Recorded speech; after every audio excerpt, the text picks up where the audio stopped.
சினிமாவில் இருந்து வந்தவர் அண்ணன் இதோ இருக்காரு, உலக நாயகனே இருக்காரு, கேப்டன் இருந்தாரு, எவ்வளோ பேர் இருந்தாங்க. அது போல தான் தம்பியும்.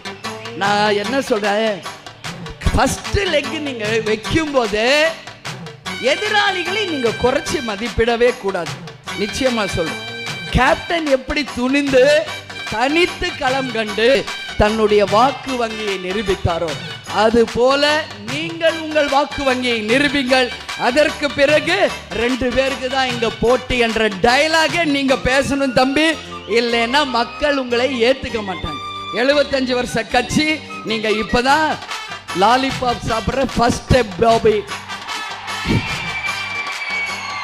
You are not a hero, you are a little boy for the politics அப்படிங்கிறத நான் சொல்றேன். அதனால அரசியல் ஒண்ணு இங்க சாதாரண இல்லை. அரசியல் வேறு, சினிமா வேறு. அது ஒரு தொழில், இது சேவை. இது மக்களை அன்றாடம் நாம் நேசிக்க வேண்டும். களத்திலே இறங்கி மக்களுக்காக போராட வேண்டும். எங்கேயோ ஒரு இடத்துல உட்கார்ந்துக்கிட்டு சும்மா கை காட்டுறது கிடையாது அரசியல்.